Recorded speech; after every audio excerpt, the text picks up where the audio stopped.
Nowadays, whenever anyone hears about a movie remake, they often roll their eyes, and I get it, but at the same time, movie remakes have always been a part of a healthy movie ecosystem. Many love the 2001 film Ocean's 11 and name it as their favorite heist film, but it's also a remake of the 1960s Ocean's 11. During the late 70s to 80s, there were a slew of remakes of specifically 50s sci-fi films, including David Cronenberg's The Fly, Philip Kaufman's Invasion of the Body Snatchers, and John Carpenter's The Thing, with many people finding them to actually be superior to their counterparts. Sometimes a bad movie is remade into a good movie, like the French Fanfare of Love being remade 20 years later into the much more memorable Billy Wilder's Some Like It Hot. Redoing adaptations could be another chance to also approach the source material and adapt it in a much stronger way, such as the much more recent Dune movies or Greta Gerwig's Little Women. American audiences also aren't too smart and don't like to read, so we can also get English language remakes like Ringu being remade in 2002's The Ring, which in my opinion is also a very strong movie. In my lifetime alone, we've also had 3 live-action Batmans and also 3 live-action Spider-Mans, and although their films don't remake each other and the 3 Spider-Mans overlapped in No Way Home, some of these films have also adapted these same comic books. And now when you mention the idea of a remake in the modern context in 2025, most people think about major studios pumping out lazy, algorithm-generated live-action remakes of animated movies that we all loved, so we have to go see them all again in theaters. And that's the case even though some of these technically aren't even live-action films, they're just CGI instead of 2D animated films, and despite how lazy we think that they all are, they're some of the highest grossing films of every single year because truly there are so far few films targeted towards children in theaters right now. That's a very complicated issue that I want to get more into. I don't blame any parents taking their children to see these movies. Maybe I'll talk about that in another video. And recently, many people saw the live-action remake of How to Train Your Dragon release in theaters, which led to many people asking the question, well, why did this happen? And there is a much more specific and obvious answer that I can draw attention to later, and it's a little bit more nuanced than money, but more importantly for this video, the co-director of this first film and sole director of the second and third, Dean DeBlois, came back to direct this film, a fact that struck me as odd and sent me down a path of wondering, well, so many films get remade, but how many ever get remade by their same directors? And while the answer is few overall, many of these films are really notable, either considering these situations and why they got made, the caliber of director who'd come back to an extremely unrefined idea and come back to it in a much more confident and impressive way, a number that are just downright bad, some that are shockingly different, and some that are shocking because you might not have known that they're remakes, and yes, Heat is at the top of that list for this video. And while I'm not covering every single example that comes to mind, I did want to cover the few that did stick out to me either due to their odd productions or the films themselves being really notable. If you enjoy videos like this or the idea of videos like this, please do like, comment with your favorite remake or anything that you learned from this video, consider subscribing or hitting that bell. If you want to hear more of my thoughts about movies, you can follow me on TikTok where I post daily, follow me on Instagram where I share a lot of my takes about movies on my story that I don't typically make videos for, and also just follow me on Letterboxd where I've been reviewing movies for the past 6 or so years. Thank you all for tuning in, and to kick off this video, let's talk about what's probably the most famous film ever remade by its original director, and that movie is Funny Games. 2 young men entering a vacation home to torture a family while occasionally breaking the 4th wall during their violent escapades doesn't sound like Funny Games, does it?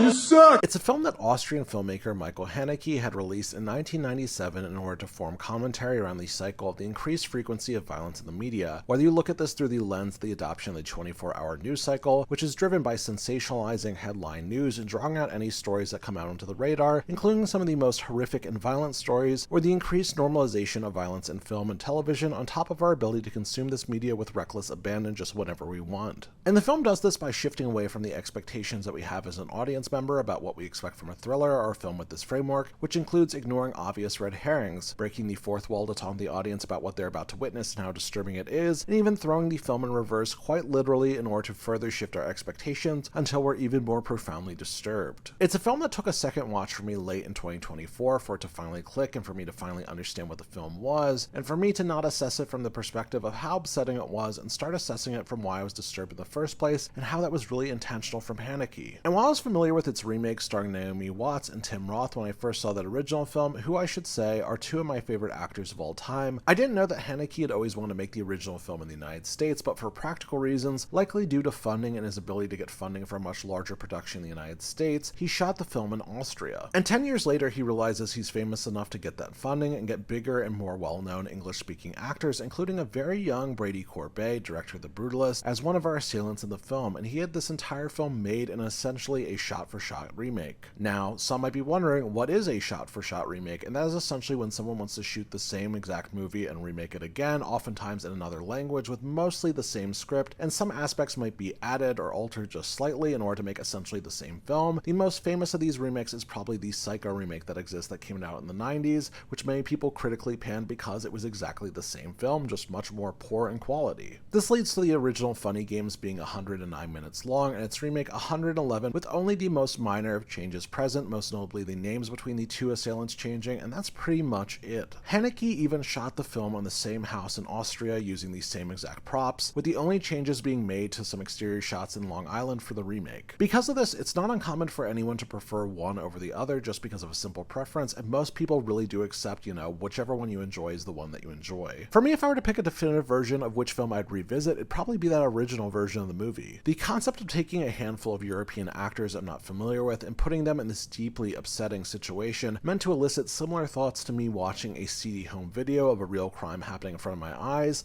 feels like lightning in a bottle that really no other film has captured for me, at least in this very specific way. It makes my skin crawl thinking of the film, and although the American remake is also equally upsetting, there is a layer I can't shed when seeing Naomi Watts and Tim Roth and Brady Corbet on camera and recognizing them as all fairly well-known English-speaking actors, especially the former two, and never quite seeming to shake that off when watching the film. I recognize that they're actors, therefore I recognize this is a movie. And considering we start off with a disturbing film, let's actually keep going in that direction and talk about a film that's probably known for having one of these scariest twist endings ever, and its American remake, well, is known in the exact opposite regard. If you've ever seen a listicle article about the scariest endings in all of film, or a video with the title "The Scariest Ending of a Movie Ever," you've likely seen a screenshot or part of this entire scene that I'm playing in front of you, and if you're like me, you might be feeling goosebumps or the hairs in the back of your neck starting to rise up. The 1988 Dutch film The Vanishing has developed such a reputation over the years that even when I finally saw the film several years ago, I found myself shocked at the form of the film. It has a narrative and perspective twist that happens so early on that it feels so unconventional that even to this day, even if you know it's a film that's about a couple going on vacation only for one of them to disappear, you might not actually understand or comprehend what The Vanishing is until you actually see it. It's a film quite literally about tunnel vision, which makes that ending all the more wild, and really just obsession as a whole, and what does it mean for you to lose yourself to such reckless abandon that you sacrifice your own personal safety to receive some kind of answer, even if that answer is unsatisfying. And its release history after its initial Dutch release is really fascinating, at least in the United States. There was an attempt by the Netherlands government to submit the film as their official Dutch submission at the Oscars at the time for the Best Foreign Language category, before the film was actually disqualified because too much of the dialogue was in French. The film would actually release in the United States 3 years later in 1991 to fairly notable acclaim, appearing in the top 10 foreign films list by the National Board of Review,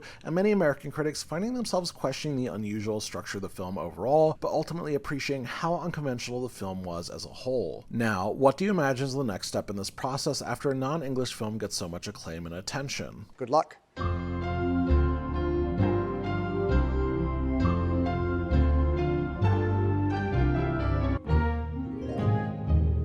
That's right, baby, it's time to make your American English language remake for anybody who didn't want to read the first time around, with all of your favorite English-speaking actors such as Jeff Bridges, Kiefer Sutherland, and Sandra Bullock. But the specifics as to how this film actually got made and why the original director came back are actually really interesting. Spore Loose, or more commonly known in English as The Vanishing, was adapted from a 1984 novel called The Golden Egg. The book was written by Tim Crabb, who actually collaborated with the director of The Vanishing, George Slizer, in the script, but yet you might not see his name attached to the final movie. What had essentially happened was that they worked on 3 different versions of the script together, all of varying quality, all kind of going in a different direction, but Slizer quickly realized, you know what, we have different opinions about how to adapt The Golden Egg. I actually have the license for this film myself, I'm just going to adapt the movie myself, you don't actually have to write it, and Crabb was rightfully pretty pissed at this. And then in April 1991, several months after its US release, 20th Century Fox decided that they wanted to make the American language remake, and they tried to get the rights to the original novel of The Golden Egg, but they realized that Slizer actually still had the rights to the book. He ultimately refused to allow the film to get remade at all, unless he was brought on to direct it himself, but weirdly enough, he actually didn't write the film this time around. He would bring on American actor, writer, and director Todd Graff to write the script, and Slizer also did not have final cut on this film. But as I look at this with a critical eye, I feel like final cut only explains some of the issues that we have here, because as I watched this film for the first time, I was shocked to see such stilted and awkward performances from 3 actors that I really enjoy, with Jeff Bridges seeming so kooky and comical instead of calculated and deranged, like like his character from the original film. It draws attention to an issue that I noticed with a lot of American blockbusters as of recent, and always in American remakes, where you see a character softened in order for the audience to enjoy spending time with them more often so they don't spend more time with an unlikable person, who in this case is someone who kidnaps Sandra Bullock, America's sweetheart, and is a bad person whether the structure of the film will allow for it or not. In the case of these two films, the twist involving Jeff Bridges' character is spoiled much more earlier on, meaning that the audience spends much more time with this character, meaning that, you know what, American executives said we should actually make him a lot more likable or palatable on screen, and he just comes across as goofy. Aside from these characters becoming one-dimensional, it is a mostly boring time, and after having an ending so definitive and unique in the original film, there's an ending here that is very American, that pulls all of its punches and completely re-engineers the final 20 to 30 minutes of the film in order for us to get a happy ending, because I feel like executives thought that American audiences needed that, and it makes ultimately a weightless film. Making less than $15 million on a $20 million budget and having a 49% on Rotten Tomatoes and a 49 on Metacritic, that all still feels far too kind to this film. It is an abomination in every single way, and is a key example of sometimes you should never remake a film and just watch the original. This actually makes me want to turn my attention to a time where a lackluster film was turned into a much far stronger one, where the director of this film actually said, let's say the first version is the work of a talented amateur, and the second was made by a professional.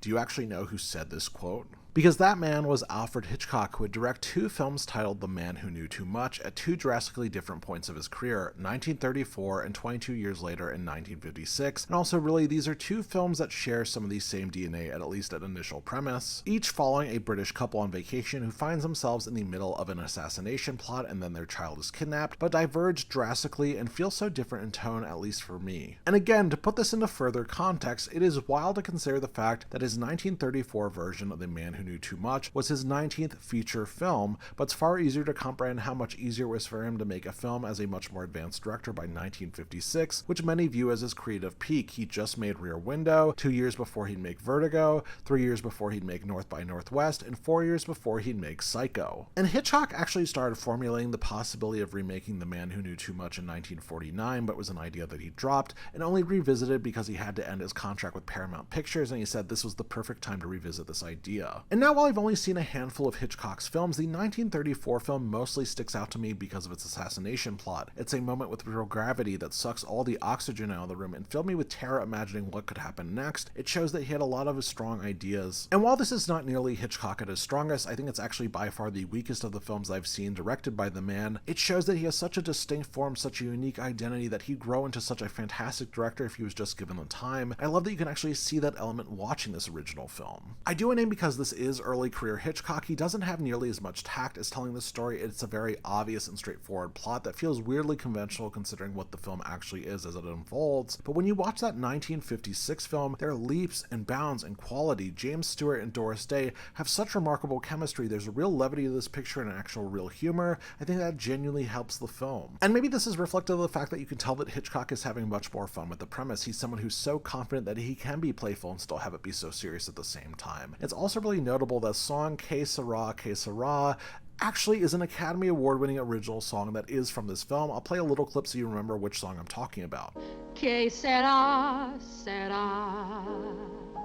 What will be, will be. And I should note that the 1956 The Man Who Knew Too Much isn't by far the strongest Hitchcock film I've ever seen. I actually think there's value in watching both and comparing the two films, but if you were to pick one, I think you should actually just stick with that 1956 movie. Another easy film where I can recommend its remake over the original film actually comes from David Cronenberg and also has the biggest gap in time compared to the other films in this video between each version of the film at over 50 years. And that film, which a number of people may not know, is Crimes of the Future. When David Cronenberg graduated from the University of Toronto in 1967, at the top of his class, he decided to give up on his master's degree because he'd already made 2 feature-length films by the time, Stereo and Crimes of the Future, far before his foray into body horror. These were 2 films shot on the Airflex 35, the first reflex 35mm production camera, and were silent films with an added track recorded after filming describing what exactly these films were and providing some kind of narrative. Crimes of the Future's 1970 version is far different than his contemporary remake, focusing on a world where women have died out because of a plague caused by cosmetic cosmetics in a world where men are trying to adjust to this world. And while thematically similar, far different narratively, in the 2022 film we follow a performance artist that alters the organs of others for entertainment as questions start to form about the state of human evolution because of this. There's a connection in the idea of creative cancer between the two films, which I view to mean what does it mean for you to continuously be creative, but what you're producing is something so destructive, something so awful to yourself. I think that to me resonates much more as I look at his second film. But there's also the thematic connection of changing one's body being linked to death and plague and also to fetish, tying these two films together, but because of who Cronenberg was at the time of making his first film, I don't feel like he knew how to express his ideas clearly. The 1970 Crimes of the Future is far more interesting to analyze in comparison to the rest of his work and study as part of a moment rather than view it as pure entertainment or as a film, and while it predates the height of the period of body horror that Cronenberg is mostly known for and realistically makes up a small portion of his career, the 2022 film was able to much more critically analyze the parallel of why are we watching this man desecrate bodies for entertainment, and what does it say about us as an audience and Cronenberg as a surgeon, a mortician, a funeral director in the world of body horror. It makes me sad to realize this, but apparently Cronenberg was attempting to make this film for about 20 or so years, with Nick Cage initially signed on to Viggo Mortensen's role and then Ralph Fiennes coming on, and now we have this much more modern iteration of the film. I would have loved to see how those other two films turned out, but of course I think this film succeeds because it's so reflective and introspective over Cronenberg's entire career, and a film that I think, many people misunderstand alongside other modern Cronenberg films. Now through this video, I've named American audiences don't like to read subtitles, and sometimes directors of these original films are brought in to direct their American counterparts, but then they have another person come in to adapt their script for audiences, whether that's because they're not familiar with English, whether they, aren't aware of the cultural customs that are expected for an American film or for an American audience. And sometimes Hollywood can see momentary success and believe that they've either found a trend, whether it's involving a genre or needing to remake a film, and then they realize that they've actually made a terrible mistake either when the money doesn't come through or when the reviews start looking more rough as their attempts to make money go poorly. I named the 2022 American remake of Ringu, The Ring, being one of the most notable J-horror remakes of its time, and not only was it big for my childhood, it was big for a lot of people who were children or teenagers at the time. It was a PG-13 horror movie, therefore it was accessible. To see a level of critical acclaim and also strong box office numbers, it led to a number of American remakes of these Japanese horror films that released around the time, such as Dark Water, Pulse, One Missed Call, and for the focus of this segment in the video, The Grudge, or a film that terrified me and my brother when we watched it for the first time, are PSP's UMD. I assume that most horror fans don't know this in general, but the series actually started in Japan as a V Cinema series, or a series that had its first two feature films released direct to video. A trend that started at least in Japan in the 80s that thrived because of the lesser censorship standards allowing for more explicit films to be released, and the dwindling strength of the Japanese economy meant that films had to start costing less in order to find a profit, which funnily enough allowed for the careers of Hideo Nakata, who directed Ringu, and Kiyoshi Kurosawa, who directed Cairo or Pulse and Cure, to have careers. It would also lead Takashi Shimizu to develop the Grudge franchise, which if you don't know has 9 films in Japan, including the wild crossover with The Ring, Sadako vs. Kayako. And with his third film in the franchise, Ju-On the Grudge, being not only the first theatrical release in the franchise, but being released the same year as The Ring, it's easy to see why there's added attention from American eyes, especially knowing how these films developed audiences through either their very limited theatrical releases in the United States, festival appearances, showing up through bootlegs, or even ending up randomly in the horror sections of your local video store. And this original film and the 2004 remake starring Sarah Michelle Gellar roughly tell the same story about a curse fueled by hatred, a haunted house that carries these spirits, and the tales of those who try to occupy a shared space with our crackling voiced boy Toshio and his long-haired mother Kayako. And there are clear differences here, but these stories between the films feel mostly similar, with the American version being slightly more straightforward as Sarah Michelle Gellar is a clear lead, and in the Japanese film we don't really have a lead. Well, there is a lead, but it's a little bit more straightforward, sorry. I can't find a clear cause for why Takashi Shimizu returned to direct the remake, but considering he was the singular voice for directing the previous Japanese films, of which there were 3 at the time, his willingness likely made him an easy hire and honestly the right one for the job, and even getting hired back for the sequel. Personally, I enjoy both the Japanese and American versions of the film, but don't really love either. There's a tension, an atmosphere, and a creepiness factor that's also present watching the Japanese film, and the American film is jump scare central, with those jump scares being so effective and so formative towards my childhood, and there's also an added budget that really improves the overall special effects and make for a film that really defined part of a very small era of horror. I do want to recommend both the Japanese and American version of the film. I probably will be covering them sometime in the future on this page. I need a Region B player because they have a release through Arrow Video that was just released in the UK. I shipped it over, so I still have only seen those 3 films that I have, but I'm very much looking forward to actually seeing the rest. I know the genesis of this video started with talking about a much more modern remake from the same director with How to Train Your Dragon, but I have to feel like one of the more eyebrow-raising remakes of the last few years was hearing about the announcement of John Woo remaking The Killer, considered one of the greatest Hong Kong action flicks of all time, and it was going to be a Peacock exclusive. And I guess for those outside the United States who might not have Peacock, this is Universal Studios' essentially streaming service in the United States. It is kind of the butt of many jokes for an obvious reason. For the uninitiated, if you've seen the slow-mo gunplay in any of your favorite action films, heard of the term gung fu, you've likely heard a film that was inspired by John Woo. The most clear and explicit influence of his work in American cinema has to be present in The Matrix. His 1993 American debut, Hard Target with Jean-Claude Van Damme, was the first time that either a Chinese or Asian filmmaker made a film inside of Hollywood. There were a lot of eyes on Woo because of this, with his most notable American film being after this one of my favorite Nick Cage films of all time, Face Off. But of his extensive catalog, 5 of his most notable films have been his collaborations with Chow Yun-fat, which to me, Hard Boiled has always been the one to stick out to me, but now that I've finally seen The Killer for the first time, this might be a close second. A film John Woo is described as both a tribute to Jean-Pierre Melville's Les Samurai and Martin Scorsese's Mean Streets, and follows Chow Yun-fat as a retired assassin who wants to retire, but he is pulled back into one last job to pay for the treatment of a singer that he accidentally blinded during a shootout, and as he catches the eye of a policeman, there is a mutual respect that forms for each other as they team up. And of course, the extremely stylish and over-the-top action sequences in this film are jaw-dropping, whether I'm talking about the bigger action shootouts that take place in this film, or the much more intimate scenes that take place, including one where our characters are bathed in white and someone is hiding inside of a hospital room. This is a very elementary and juvenile kind of comparison, but I did really appreciate the use of color overall in this film. It reminded me of a lot of the wuxia films or the martial arts period pieces that I really enjoyed growing up, such as Hero and Crouching Tiger, Hidden Dragon. But what made The Killer maybe one of my favorites of the handful of John Woo films I've seen is that the tension, the relationship between this assassin and cop on screen are just remarkable. There is such melodrama as we witness everything unfolding in front of us on the big screen, and that emotional weight really made this film become as memorable as it was for me. And for those that don't know, I'm a huge 90s hip-hop head, and one of my favorite albums of all time, Raekwon's Only Built for Cuban Links, samples a recurring musical melody that shows up all throughout this film, and made my first time watching this all the more special considering the fact that this is my 3rd or 4th favorite film of all time, and I've listened to this album literally hundreds of times. This understandably makes the expectations sky high for me with 2024's The Killer, a film that has roughly the same premise, and a film that I remembered a handful of critics and friends enjoyed much more than the 2.7 average on Letterboxd insisted, which made me actually start to build up expectations walking into the film, and oh my god, this film is a steaming pile of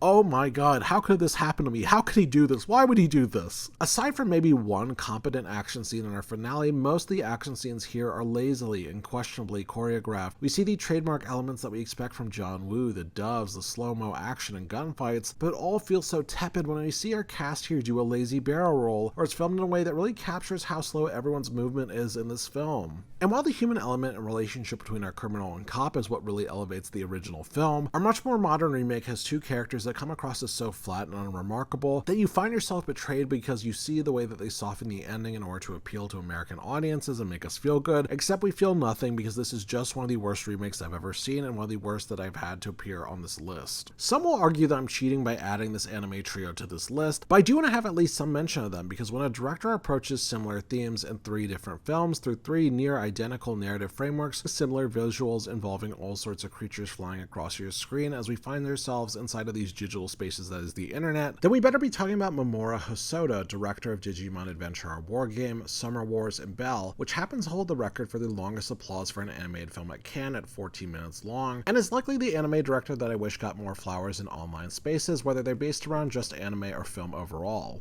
Growing up on the anime of the 70s, he took interest in wanting to create his own anime through junior high, before then majoring in oil painting and then focusing primarily on live action films, and then deciding to apply for a position at Studio Ghibli in 1989, as they're starting to look for recruits to work on Aisawa Takahata's Only Yesterday, and although rejected because he did not pass a recruitment exam, he later received a personal letter from Hayao Miyazaki saying that he did not want to hire him because he did not want to diminish his talents. And this is where his talents even shock me looking at his next decade in the industry, because although he would work on a variety of films and television shows for most of the 90s, only serving at highest a director for several episodes of random shows, with the position of series director or the equivalent of showrunner in American television never coming across his lap, while his talents made him be chosen to be the director of the first 2 Digimon films, or for American fans who don't know, the first 2/3 of the Digimon movie. For those that don't know, it wasn't uncommon for anime films in Japan to be anywhere from 40 to 60 minutes long, so that way they can be double featured and released together during the breaks while kids were away from school. And in order to release these Digimon films to Americans, they stitched together the first 3 Digimon movies, created an overarching narrative, edited them heavily, and said, you know what, here you go, and they were panned pretty heavily even if we remember them fondly. Regardless, Hosoda's talents helped land him a massive profile early in his career. He was told to make a movie that serves as both a pilot for the show and another movie that serves as the epic epilogue for that show, and without him, we might not have loved Digimon the same. And it was after this time where he was briefly signed on to direct Howl's Moving Castle at Studio Ghibli, a fact that I feel like not many people know, but because of the company's attention being split on Spirited Away, Hosoda's isolation at the company, and potentially being iced out by Miyazaki who had previously praised him, there was no Hosoda's Howl's Moving Castle, and it would be years before he'd direct The Girl Who Leapt Through Time, and then his first original film, Summer Wars. And Hosoda has named these connections between these films fairly explicitly. He named that when he released Summer Wars, he was expanding on ideas established during our war game about our connections with one another online, and when Belle was released, he referred to Summer Wars as Our War Game 2 and Belle as Summer Wars 2. Each one of these films tackles how our relationship to the internet has rapidly shifted between 2000, 2009, and then again in 2021. And without going into greater specifics, I love every single one of these movies, they mean so much to me, with Belle being a clear favorite, but also the other 2 are pretty close. If you're interested in any one of these films, I do just highly recommend that you check them all out. Hosoda is such an underrated director, and really he deserves all the praise in the world. Now, let's finally talk about Heat, the film most people likely clicked on in this video for, and the film most people are likely shocked is a remake. Most people don't also know that the origin for this story goes back to 1961 with the real-life story of Neil McCauley, a criminal, and Chuck Adamson, a detective, in a real-life cat-mouse chase that Michael Mann had learned of. And now this would inspire Michael Mann to make the 180-page script that was Heat in 1979. This is kind of wild for 2 different reasons. First off, Michael Mann would not make the film until 16 years later in 1995, and 2, he was primarily a TV director at this time, and his first film, Thief, wouldn't come out until 2 years later in 1981. We often talk about directors having the conception for their dream project early in their career or lives and often holding off to complete it, with Dune being the most present in mind when thinking of Denis Villeneuve, but this feels like at a level that I haven't seen before in terms of being actively engaged in the creative process so long before shooting a script. And obviously there are rewrites as time went on, but he even mentioned wanting to make this film during an interview for 1983's The Keep. Because of the success he had on television, he decided to take that script that he had, shave it in half for a 90-minute pilot that removed many of these subplots from Heat, and use it to film a pilot for a TV show called LA Takedown, which would be cancelled before airing, I believe, because of conflicts between Michael Mann and the network, and leading this pilot to air as a made-for-TV movie, leading to a film that feels rushed, greatly strained by its budget, filled with mostly lackluster performances, and just felt like a really boring movie. But it is important to remember that the script for this film is the same as Heat, so several of the scenes actually translate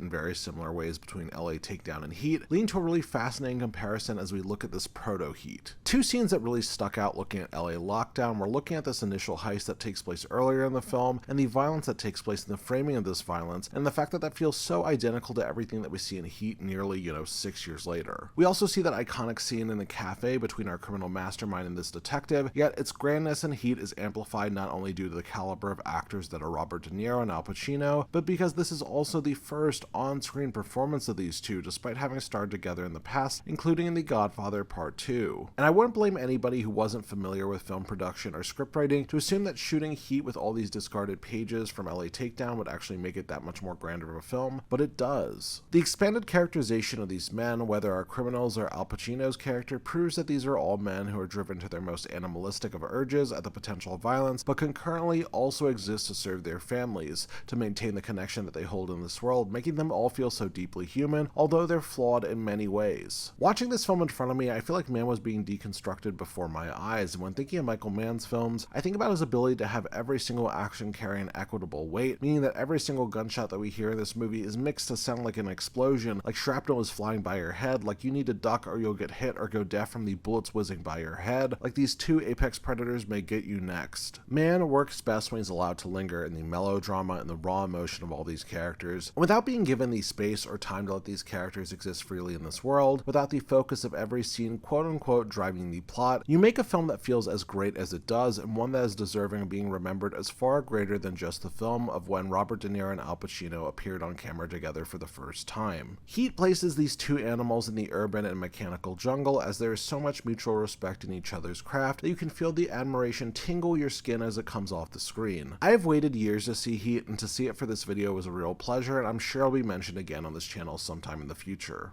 And now we're at How to Train Your Dragon once again, a live action of the recently released animated film that is causing everyone to scratch their heads and wonder why. Well, the answer is really simple, and that answer is money, but it's a bit more nuanced than that, because it's a lot more money that comes with just releasing a live action remake, or toys, or other various merchandise. It is also about money coming from people going to the brand new Universal theme park, Epic Universe. This new Orlando-based Universal Studios park is sectioned off into 5 sections: Celestial Park, which I guess is the park that you first walk into going into the park, the Ministry of Magic from Harry Potter, Dark Universe based off of all the classic Universal monsters of old and not the more recent Tom Cruise reboot of The Mummy, Super Nintendo World, which is really just Mario Land for now, but there is some kind of indication that there will be Zelda stuff in the future, and I have heard rumors of Pokemon, which I really do hope is true, and Isle of Berk from How to Train Your Dragon. The theme park opened May 22nd, 2025, and this live action remake was released in at least the United States